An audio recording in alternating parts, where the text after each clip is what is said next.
আপনি তো বিএনপিরও অনেক সমালোচনা করেছেন, এখন বিএনপি আপনাকে নমিনেশন দেয় কিনা, বিএনপি আপনাকে কিভাবে ট্রিট করে, একটা আমি ডামি প্রার্থী দাঁড় করায় কিনা, সেইটাও একটু আসলে দেখার বিষয়, যে সেইটা আসলে কোথায় গিয়ে দাঁড়ায় আর কি। আমার মনে হয় ভাই এক মিনিট, আমি যেহেতু 17 সাল থেকে কাজ করছি, জি আমি জানি যে আমি দাবি বা যেই প্রার্থী দাঁড় করাক, মানুষ আমার সাথে আছে আলহামদুলিল্লাহ। আপনি আমার প্রোগ্রাম গুলো দেখলে আপনি বুঝতে পারবেন মানুষের সারা ইজ ডিফারেন্ট, তো ওইটা আমার সাথে আছে। কিন্তু বারবারই আমরা দেখতে পাই যে যাদের নিয়ে আপনার কথা বলছেন তাদের বিপক্ষে, মানে তাদের প্রতিপক্ষই আপনাকে বারবার হতে হয়। এর কারণ আসলে কি, আমি মোটা দাগে যদি কয়েকটা উদাহরণ দিই তাহলে আপনি দেখবেন, আপনি শুরু থেকে ডক্টর ইউনূস সরকারের সমালোচক, 24 আগস্ট থেকেই বিএনপি ও জামাতের কর্মকাণ্ড আপনি ভালো চোখে দেখছেন না, ইদানিং হেফাজতের প্রতিও আপনি নাখোশ, কথিত তৌহিদি জনতার সক্রিয়তার বড় সমালোচকও আপনি। আপনি কি মনে করেন যে এটা কেন হচ্ছে, এর জন্য আপনার দায়টা আপনি দেখেন কিনা? তো যে অভিযোগ এনেছে তাকে প্রমাণ করতে হবে যে কি প্রতারণাটা তারা করেছে। রাইট। তো আমাদের সাধারণ মানুষ এবং আমরা যারা নির্বাচন করব, আপনি খুব সঠিকভাবে বলেছেন, আমি কিন্তু এখনো আমার এলাকায়, আমি সপ্তাহে 5 দিনে আমার এলাকাতেই থাকি। তো আমরা এই যে মানে জীবন দিয়ে কাজ করছি, এত কষ্ট করছি, এরপরে যদি আমরা গিয়ে দেখি যে আগে ভাগেই কোনো না কোনো ডিলিং কোনো না কোনো রাজনৈতিক দলের সাথে উপদেষ্টাদের কিংবা উপদেষ্টা পরিষদের হয়ে আছে, কিংবা নির্বাচনে একরকম ধোঁয়াশা দেখছি, কারণ আমি অনেক বেশি সরব, অনেক বেশি সমালোচনা করি এই সরকারের, সুতরাং আমার নির্বাচনের সময় আমি জানি না আমি কিরকম ট্রিটমেন্ট পাবো। আমি কিন্তু সত্যি ভীত খালেদ ভাই, কারণ এই সরকারের এত সমালোচনা আমি গত 14 মাসে করেছি যে এই সরকার আমার আসনে, আমার নির্বাচনে সঠিকভাবে নিরপেক্ষভাবে প্রশাসন। কিন্তু আমার কাছে মনে হয় বেরিসে ফারানা এটা খুব ভয়ের বিষয়। এনসিপি কে ভোটের মাঠে সঙ্গে চায় বিএনপি। আমরা দেখেছি যে বিএনপি এনসিপিকে, এনসিপির কর্মকাণ্ডকে তুমুল সমালোচনা করেছে, আপনিও করেছেন। মানে আপনার সাথে তো কথা মাঠের বাইরে, মাঠের ভিতরে, স্ক্রিনের ভিতরে, স্ক্রিনের বাইরে নানা রকম হয়েছে। এইটা কি সত্যি আসলে, মানে জুলাই আন্দোলনের ছাত্র নেতাদের যে দল এনসিপি, তাকে বিএনপি আসলে সঙ্গে চায়? আমার কাছে ঠিক তথ্যটা নেই, আমি জানি না বিএনপি এনসিপির সঙ্গে জোট করার কথা ভাবছে কিনা। তবে বহুদিন আগে বিএনপি একটা অবস্থান পরিষ্কার করেছিল যে জামাতের সাথে জোট হবে না, এর বাইরে অন্য যে কোনো পলিটিক্যাল পার্টির সঙ্গে বিএনপি জোট করতে পারে। তবে এখানে আরো একটা কথা আমি বিনয়ের সাথে বলি, আমাদের গণতন্ত্র মঞ্চের সঙ্গে আমাদের এক ধরনের অ্যালায়েন্স আছে। গণতন্ত্র মঞ্চ আমাদের সঙ্গে গত 7-8 বছর ধরে মাঠে ছিল, একই সঙ্গে 12 দলীয় জোটও কিন্তু এখনো আছে বিএনপির সাথে। তো এতগুলো পলিটিক্যাল পার্টির সঙ্গে জোট করার পরে আবার নতুন করে এনসিপির সঙ্গে হবে কিনা, এই ব্যাপারে আমার কাছে কোনো ব্যক্তিগত তথ্য আমি জানি না। নিউজটা পড়ে আমি যা বুঝলাম, নিউজটা একেবারেই মানে গরম গরম, যাকে বলে ওভেন ফ্রেশ, সেটাতে বলা হইতেছে বিএনপি আসলে এনসিপির কাছে টানতে চায় জামায়াত থেকে যাতে দূরে রাখা যায়, মানে জামায়াতের সাথে যেন না যেতে পারে। এই ব্যাপারে কি আপনি দুইটা লাইন বলবেন? দেখুন, ভোটে তো এখনো 3-4 মাস বাকি আছে, তো এই সময়টা ভীষণ ক্রুশিয়াল। অনেক দলের সাথে অনেক দলের জোট হবে, আবার অনেক দলের সাথে জোট যেটা আছে সেটা হয়তো কিছুটা আলগাও হয়ে যেতে পারে। তো এখনই এই ব্যাপারে মন্তব্য করা কঠিন। ভোটের হিসাব নিকাশ, ভোটের পরিসংখ্যান ইত্যাদি সকল কিছু বিবেচনায় নিয়েই রাজনৈতিক দলগুলো তাদের দাবার গুটি সাজাবে, এইটুকু আমি বলতে পারি। না, তাহলে আমার এই কথা আপনি লিখে রাখেন, বিএনপি তাহলে ইলেকশনও পাস করবে না। I have raised my case. Khaled ভাই, এটা হচ্ছে গায়ের জোরে। হ্যাঁ, যখন আমাদের কোনো মামলা দুর্বল থাকে আমরা তখন গলার স্বরটা চেষ্টা করি উঁচুতে উঠিয়ে দিতে, সো দ্যাট আমরা গায়ের জোরে একটা কেস প্রুভ করে ফেলতে পারি। লয়াররা এটা করে অনেক সময়। আপনার কথা আমার কাছে সেরকম মনে হয়েছে। আচ্ছা, আপনি বলেন, পুলিশ প্রশাসন থেকে শুরু করে যারা দায়িত্ব পালনরত অবস্থায় আছে তারা এই সরকারের অধীনে কাজ করে, তাদের বেতন ভাতা সবকিছু আসে এই সরকারের কাছ থেকে। 1, 2 হচ্ছে তারা যদি দায়িত্বে অবহেলা করে কিংবা তারা কোনো অন্য দলের ইশারায় দায়িত্ব পালন থেকে বিরত থাকে, তখন তাদের বিরুদ্ধে শাস্তিমূলক ব্যবস্থা নেওয়ার এখতিয়ার কেবলমাত্র এই সরকার রাখে। এবং এই সব কাজ করার জন্য আমরা 5.5 থেকে 6 লাখ কোটি টাকা দিয়ে একটা সরকার পুষতেছি। হ্যাঁ, একটা মোটা সোটা সরকার আমরা পুষি। এই যে তারা এক একবার বিদেশে যায় লট বহর নিয়া, তার পিছনে রাষ্ট্রের কোটি কোটি কোটি টাকা খরচ হয়, সেগুলা কিন্তু তাদের এই দায়িত্বগুলা যাতে তারা সুষ্ঠুভাবে পালন করতে পারে সেইটার কারণেই তাদেরকে ওই জায়গায় বসানো হয়েছে, যেটা সুযোগ সুবিধা ভোগ করে তারা বিদেশে ট্রিটমেন্ট নেয়, বিদেশে ঘুরতে যায়, বিদেশে লট বহর নিয়ে জাতিসংঘে গিয়ে উঠে, ইত্যাদি ইত্যাদি ইত্যাদি। তো এগুলা করবার পরে তারা আইন শৃঙ্খলা ঠিক করতে পারবে না, তারা মানুষের জনমনে স্বস্তি আনতে পারবে না, তারা আওয়ামী লীগের মিছিল সমাবেশ বন্ধ করতে পারবে না, তারা মাজার ভাঙা বন্ধ করতে পারবে না, তারা নারীদের উপরে হয়ে যাওয়া মরাল পুলিশিং তো বন্ধ করে দূরেই থাক। আমি জাস্ট একটা উদাহরণ দেই, থানার থেকে মরাল পুলিশিং করা এক ব্যক্তিকে ফুলের মালা দিয়ে বাইর করে নিয়ে আসা হয়েছে, আপনি তো জানেন তাই না? আপনি তো জানেন যে কিভাবে লম্বা চুল দাড়ি রাস্তায় ফেলে জোর জবরদস্তি করে কাটা হয়েছে। এগুলা মিডিয়াতে বড় বড় করে না আসা পর্যন্ত আমি বেঁচে ফারানা, আমি কেন, আপনি আমাকে গলার আওয়াজ বড় করে বলা, লয়ার ইত্যাদি নানা রকম কথা বললেন, এগুলির আমি গালি হিসাবেই নিলাম। কিন্তু ঘটনা হচ্ছে যে আপনি যত বড় গলায়, আপনার কাছে আমি আবার আসবো, আপনি যত বড় গলায় প্রত্যেকটা শোতে এগুলি নিয়ে কথা বলেন, বিএনপি থেকে এর কি প্রতিবাদ জানানো হয়েছে 400 মাজার ভাঙার একটা প্রেস রিলিজ দেওয়া ছাড়া? আমি আপনাকে বলি, মানুষের চুল কাটার আপনি বলেন বিএনপির কোন জায়গায় স্থানীয়ভাবে এগুলি প্রতিরোধ করা হয়েছে? আপনি বলেন কোন অন্যায়টা, আপনি যতগুলি অন্যায়ের কথা যতবার করে বলেন, আপনি বলেন কোন জায়গা থেকে বিএনপিকে বলা হয়েছে আর একবার যদি এই কথা বলা হয়, এটা করা হয়, আমরা এটাকে ধূলিসাৎ করব? আপনি তো দেখি নাই বিএনপির পজিশন। খালেদ ভাই, আমার যতদূর মনে পড়ে আপনার একটা শোতে হাসনাত আব্দুল্লাহকে আপনি বলছিলেন রাস্তায় পিচ দেওয়া হইতেছে কি হয় নাই এটা দেখার দায়িত্ব কি আপনার? না, ঠিক রাইট, ঠিক সেরকমই তার উপরে যদি কোনো ফৌজদারি অপরাধ ঘটে সেটা বন্ধ করার দায়িত্ব বিএনপি। ফৌজদারি অপরাধ বন্ধ করার দায়িত্ব আপনিও কিন্তু ফৌজদারি অপরাধ বন্ধ করার দায়িত্ব নিতেছেন না বেরিসা ফারানা। আপনি যেটা করতেছেন, আপনি এটা প্রতিবাদ জানাচ্ছেন প্রতিটা জায়গায়, আপনি এটা বলতেছেন। আমার প্রশ্ন হচ্ছে আরে আমার আপনি বিএনপি কে নিয়ে আমি কেমনে বুঝবো? 2 দিন পরে ফজলুর রহমান সাহেবের কি বিএনপি ছিল? 2 দিন আগে পরে তো দেখবো যে ওরে বাদ দিয়ে দিছে। আপনি বাদ দিয়ে দিলেই তো আপনি বিএনপি না। আমি তো তারেক রহমান সাহেব আর খালেদা জিয়া ছাড়া কাউরই বিএনপি মনে করি না। ওই দুজন হলো বিএনপি, আপনার ইন্ডিভিজুয়াল। ঠিক আছে তাহলে আপনার বয়ান অনুযায়ী তারেক রহমান এবং দেশনেত্রী বেগম খালেদা জিয়াকে এই অপরাধগুলোর প্রতিবাদ করতে হবে, প্রতিবাদ করে যেতে হবে, নির্দেশনা দিতে হবে যে সামাজিকভাবে এগুলিকে প্রতিরোধ করার জন্য, যেটা আমি দেখি নাই। আমার কথা হচ্ছে এইটা, আমাদের তরফে বিভিন্ন লেয়ারে সেই প্রতিবাদ করা হচ্ছে। বিভিন্ন লেয়ারে আমরা যখনই কথা বলছি, শুধু আমি না তো, আমার সঙ্গে টক শোতে যারা পার্টিসিপেন্ট যান বিএনপি কে রিপ্রেজেন্ট করেন, প্রত্যেকে কন্ডেম করছেন। কোনো লাভ কি হচ্ছে? আমরা মূল পয়েন্টে আসি। বিএনপি প্রতিবাদ করছে কি করছে না তার চেয়ে অনেক গুরুত্বপূর্ণ প্রশ্ন হচ্ছে সরকার তার দায়িত্ব ঠিকভাবে পালন করছে কিনা। আমরা সরকারকে তার দায়িত্ব ঠিকভাবে পালন করতে দেখছি না। এখন মাহফুজ আলম তিনি সরকারের অংশ, তিনি যদি এটাকে তার ভবিষ্যৎ প্রতিদ্বন্দ্বী দলের ঘাড়ে দিয়ে স্বস্তি পেতে চান, তিনি স্বস্তি পেতে পারেন, কিন্তু তাতে সরকারের ব্যর্থতা মানুষের চোখে কোনো অংশেই কমবে না। ডক্টর শফিকুর রহমানের আজকে একটি গুরুত্বপূর্ণ মিটিং আছে, সেজন্য আমরা তাকে ছেড়ে দিব দ্রুতই, কিন্তু আমরা কিছু প্রশ্ন আপনাকে জাতীয় আন্তর্জাতিক সব জায়গা থেকে একটু করতে চাই। আপনি আশা করব যে আমরা অনেকগুলি প্রশ্নই আপনাকে আজকে করতে পারবো। আমরা শুরু করছি আপনাকে প্রশ্ন করার জন্য। প্রথমে একটু আন্তর্জাতিক অঙ্গনের দিকে একটু আপনার দৃষ্টি ফেরাতে চাই ডক্টর শফিক।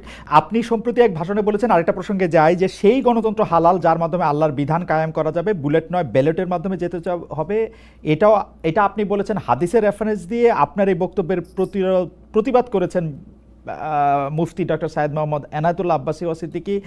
রবিবার ফেসবুক এক পোস্টে দাবি করেছেন যে তিনি হাদিসের সুস্পষ্ট অপব্যাখ্যা করেছেন। আপনি এক লাইনে আবার একটু ব্যাখ্যা দিবেন কিনা? আমি হাদিসের দেই নাই, আমি বলেছি যে ডেমোক্রেটিক যে প্রসেসটা, এটা রাসূল করিম সাল্লাল্লাহু আলাইহি সাল্লামের পরে যারা রাষ্ট্র পরিচালনা করেছেন খোলাফায়ে রাশিদিন তাদের সময় ছিল, এবং এটা বাস্তবতা আমরা সবাই জানি। হযরতে ওমর খুতবা দিতে দাঁড়াইছেন, সাধারণ মুসল্লি বলছে আমি আপনার খুতবা শুনবো না। কেন শুনবেন না?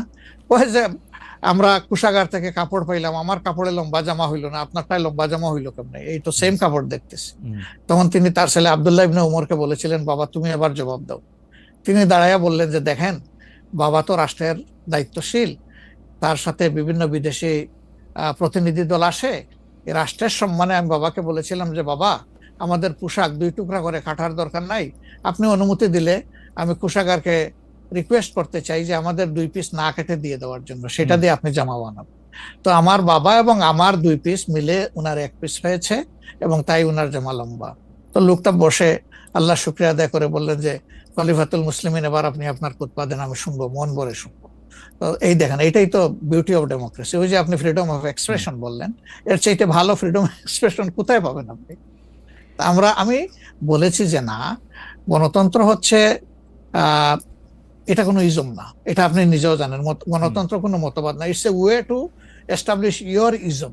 আপনি যেটা চয়েস করেন, এটা ক্যাপিটালিজম হইতে পারে, সোশ্যালিজম হইতে পারে, কমিউনিজম হইতে পারে, এরকম যেটাই হোক সেটা আপনি করবেন। কিন্তু এটা একটা ওয়ে, এই বাহনের উপরে আপনি চড়ে যাবেন। সেটা যদি আল্লাহর দিন কায়েমের উদ্দেশ্যে হয় তাহলে অবশ্যই এটা মুসলমানদের জন্য হারাম হওয়ার কথা না। এখন আমার কথার সাথে তো ডিফার করতেই পারেন, উনি একজন লার্নেড মানুষ, আমি তাকে রেসপেক্ট করি এবং কারো ডিফারেন্সটাকেও আমি রেসপেক্ট করি, কারণ এটা না হলে তো আপনার ফ্রিডম অফ এক্সপ্রেশন থাকবে না এবং মাল্টিকালচারাল সোসাইটিও বিল্ড আপ করা সম্ভব হবে না। আচ্ছা, অ্যাবসলিউটলি ফাইন। আচ্ছা, আপনি শুক্রবার একটা দলীয় কর্মসূচিতে বলছেন যে দিন কায়েমের চেষ্টা বা প্রচেষ্টা ঐচ্ছিক নয়, মুমিনের উপর ফরজ। আরবার আপনাদের দীর্ঘদিনের একটা স্লোগান হচ্ছে এরকম, আল্লাহর আইন চাই। এখন একটি নতুন প্রচারণা, মানে অনেক দলকেই ক্ষমতায় দেখাচ্ছে, মানে জামাত ইসলাম একটা নতুন প্রচারণা এরকম যে অনেক দলকেই ক্ষমতায় দেখা হয়েছে, জামাতকে একটিবার সুযোগ দেওয়া হোক, আপনারা যদি নির্বাচনে জিতে ক্ষমতায় যেতে পারেন তাহলে কি বর্তমান ব্যবস্থা পাল্টে কোরআন সুন্নাহ ভিত্তিক শাসন বা শরিয়া আইন, শরিয়া ব্যবস্থা চালু করবেন? আসলে দেখেন, কোরআন সুন্নাহ ভিত্তিক মানে অনুশাসন যেটা, এটার ব্যাপারে সমাজের পারসেপশনের বিভিন্নতা আছে, ভিন্নতা আছে।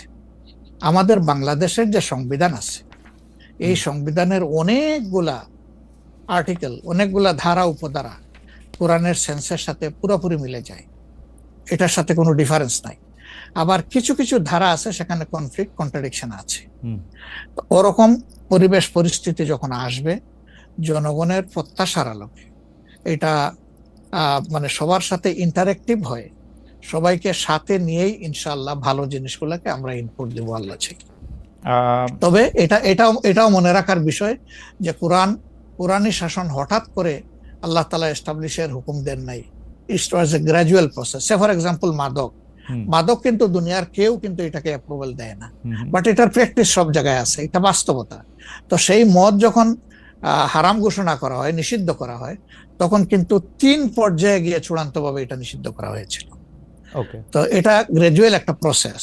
আপনি একটা ক্রাইম থেকে, দীর্ঘদিনের প্র্যাকটিস থেকে মানুষকে সরাবেন, আল্লাহ তাআলার সেই বিধানকে অনুসরণ করেই আমরা আগাবো ইনশাআল্লাহ। 5 আগস্টের পর থেকে বিএনপির পক্ষ থেকে যেহেতু জাতীয় নির্বাচনের দাবি জানানো হয়েছিল, এটা নিয়ে অনেক তাদেরকে রঙ্গব্যঙ্গ করা হয়েছে। জামায়াতে ইসলামী মাঝামাঝি থেকে ফেব্রুয়ারি ইলেকশনের কথাও বলেছে, রোজার পরেও ইলেকশনের কথা বলেছে, রোজার আগেও ইলেকশনের কথা বলেছে, কিন্তু আমরা দেখতে পাচ্ছি জামায়াতে ইসলামী 300 আসনে প্রার্থী ঘোষণা করে ফেলেছে। আপনারা যদি পরে কোনো রাজনৈতিক জোট করেন বা পরে যদি কোনো ধরনের রাজনৈতিক সমঝোতার মাধ্যমে জাতীয় সরকারের একটা আবহ তৈরি হয়, তাহলে কি হবে? আপনারা এখনই জোট ঘোষণা করে ফেলেছেন, সেটা কেমন হলো? আলহামদুলিল্লাহ, এটা আমাদের সাথে যাদের ইন্টারেকশন আছে তারা সবাই জানেন। আমরা বলেছি যে এটা আমাদের অফিসিয়াল ঘোষণা না, এটা হলো প্রাথমিক সিলেকশন, এবং সমস্ত আমাদের নমিনি যারা হবেন তাদেরকে সেম মেসেজ দেওয়া হয়েছে যে জাতীয় বৃহত্তর স্বার্থে যে কোনো সময় যে কোনো পরিবর্তন যে কোনো আসনে আসতে পারে। আমাদের সংগঠন এটার জন্য পূর্ণ প্রস্তুত। প্রয়োজনে আমার থেকেই পরীক্ষা শুরু হবে, কোনো অসুবিধা নেই। আপনার কাছে ছোট একটি পরীক্ষা, সেটি আপনার পরীক্ষা না, আপনার কাছে একটি ছোট পরীক্ষা। আপনি কুষ্টিয়া 3 সদর আসনে জামাত ইসলামের এমপি প্রার্থী হিসেবে ঘোষণা করা হয়েছে জনপ্রিয় ইসলামী বক্তা জনাব আমির হামজাকে, কিন্তু এদিকে আবার জামাতি ইসলামীর শুরা সদস্য জনাব ফরাদ হোসেন রয়েছেন, তার নামও জোরে সোরে শোনা যাচ্ছে। অনেকেই বলছেন যে তৃণমূল জামায়াত আসলে পছন্দ করে নাই হঠাৎ করে এরকম একজনকে মনোনয়ন দেওয়া। এই বিষয়টাকে আসলে আপনি কিভাবে দেখেন? শুধু জনপ্রিয়তার জন্য না, নট দ্যাট। আমরা যখন কোনো জায়গায় নমিনি সিলেকশন করি তখন 2টা জিনিস আমরা বিবেচনায় নেই। একটা হলো যে এই নমিনির ব্যাপারে স্থানীয় সংগঠনের যারা নেতাকর্মী আছেন তাদের দৃষ্টিভঙ্গি কি, 2 নম্বর হচ্ছে জনগণের দৃষ্টিভঙ্গি কি। এই 2টা বিষয়কে আমরা বিবেচনায় নিয়েই প্রার্থী সিলেকশন করি। এবং এটা যেগুলা শুনতেছেন, অনেক সময় আমাদেরকে অতি ভালোবাসেন যারা, ওই যে আপনি একবার আমাকে জিজ্ঞেস করলেন যে আপনাদের ব্যাপারে এত বিরোধিতা করে কেন, তাই আমি বলছিলাম যে তারা অত ভালোবাসে তো অনেক বেশি, এই জন্য আমাদেরকে নিয়ে কসলাইতেও জনাব আমির হামজার বিরুদ্ধে যে দুটি বক্তব্য বেশি সামনে আসছে, তিনি একবার বলেছিলেন যে তার 14 গোষ্ঠী সবাই আওয়ামী লীগ করেন। 2 নাম্বার হচ্ছে যে এই জুন মাসেও জনাব আমির হামজা নিজ এলাকায় মোটরসাইকেল শোডাউন করেছেন, যেই শোডাউনের রাজনীতি অ্যাপারেন্টলি আপনারা উৎসাহ দেন না, কিন্তু তাকে এটি করতে দেখা যাচ্ছে। হ্যাঁ, আমরা তার দৃষ্টি আকর্ষণ করেছি।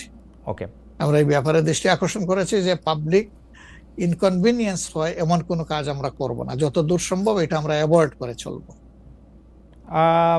এটা আচ্ছা, আমরা আরেকটা প্রসঙ্গে আসি যে লন্ডনে ডক্টর মোহাম্মদ ইউনূস এবং জনাব তারেক রহমানের বৈঠকের পর যৌথ বিবৃতির প্রসঙ্গে জামায়াতে ইসলামী একটা শক্ত অবস্থান নিয়েছে। তারা বলেছে যে বৈঠককে তারা স্বাগত জানিয়েছেন, কিন্তু যৌথ বিবৃতিটা তারা পছন্দ করেন নাই। এই কারণে জাতীয় ঐক্যমত্য কমিশনের তাদের অংশগ্রহণও তারা একদিনের জন্য বয়কট করেছেন, মানে আপনারা বয়কট করেছেন। পরে আবার ডক্টর মোহাম্মদ ইউনূস আপনাকে ফোন করেন এবং সেই টেলিফোনের পরে আপনি ডক্টর মোহাম্মদ ইউনূস টেলিফোনে কি বলেছিলেন আপনাকে, সেটাকে আমাদের একটু বলা যাবে? না, উনি আসলে সেখানকার পরিবেশটাই তুলে ধরেছেন সামগ্রিকভাবে যে কেন উনি এটা করতে গেলেন। আমাদের কনসার্নের জায়গা ছিল যে তিনি নির্বাচনের একটা টাইম লাইন, ডেট না, একটা টাইম লাইন ঘোষণা করেছিলেন যে এইটা ফার্স্ট হাফ অফ এপ্রিল কোনো একটা সময়ে নির্বাচন অনুষ্ঠিত হবে এবং নির্বাচন কমিশন সেই ব্যাপারে তারিখ নির্ধারণ করে তারা শিডিউল দেবে। এটা কিন্তু সবগুলা দলের সাথে সিরিজ অফ টকের পরে, উনি সরাসরি আলোচনার পরে এটা করেছিলেন। এরপরে তিনি লন্ডনে গিয়েছেন। তারেক রহমান সাহেব যেহেতু দেশে নেই এবং তিনি কার্যত বিএনপির এখন হইলেন নির্বাহী প্রধান, ভারপ্রাপ্ত চেয়ারম্যান, তার সাথে একটা বৈঠক হওয়াই উচিত, হইতেই পারে, এটা তো ভালো, এটা খারাপ কি? রাজনীতিতে ডায়ালগই তো উত্তম সমাধান। এবং বিএনপির কিছু কনসার্ন ছিল, তার সাথে আলোচনার মাধ্যমে সেটা যদি দূর হয় এটা তো ভালো, জাতীয় জীবনের জন্য ভালো, জাতীয় রাজনীতির জন্য ভালো। কিন্তু যেটা সকল দলের সাথে আলোচনা করে তিনি একটা টাইম লাইন দিলেন, শুধুমাত্র একটা দলের সাথে আলোচনা করে সেটা থেকে এইভাবে তার প্রকাশ্যে ঘোষণা দেওয়া, যদিও তিনি ডেফিনেটলি বলেন নাই যে রমজানের আগেই হবে, তিনি বলেছেন যদি এই জিনিস ফুলফিল করা যায় তাইলে সেটা আগেও চিন্তা করা যেতে পারে, কিন্তু সেটা ভালো হতো। আমাদের বক্তব্য হচ্ছে ভালো হতো দেশে এসে তিনি তাকে বলতেন যে আমি সম্মানের সাথে আপনার কথা শুনলাম, আমি মনে করি আপনার কথাগুলো লজিক্যাল, আমি দেশে গিয়ে আবার দলগুলোর সাথে একটু আলাপ করবো, করে এটাকে কিভাবে শেপ দেওয়া যায় আমি চিন্তা করবো, আপনি আমার উপর আস্থা রাখতে পারেন। That was good. কিন্তু এটা না করে সেখানে এটা ঘোষণা দেওয়াটাকে আমরা সঠিক মনে করি নাই। আমরা মনে করি যে ক্ষমতার ভারসাম্য একদিকে হেলে গিয়েছে এবং জাতি একটা রং মেসেজ পেয়েছে, এই জন্য আমরা আমাদের এই পর্যায়ে এটা আমার একটা প্রশ্ন, আপনার কাছে কি মনে হয় পরবর্তী জাতীয় সংসদ নির্বাচন আসলে কোন দিন কোন মাসে হবে? আমি ঠিক এটা জানি না, তবে আমি মনে করি যে এটা এপ্রিল পাড়ি দেবে না কোনো অবস্থায়। আর ফেব্রুয়ারিতে হলে আমি বলেছি সবার আগে, আপনি বলেছেন যে হ্যাঁ, যে ফেব্রুয়ারিতে হলে এটা বেস্ট, কারণ এই সিজনটা আমাদের জন্য কমফোর্টেবল সিজন ইলেকশনের জন্য।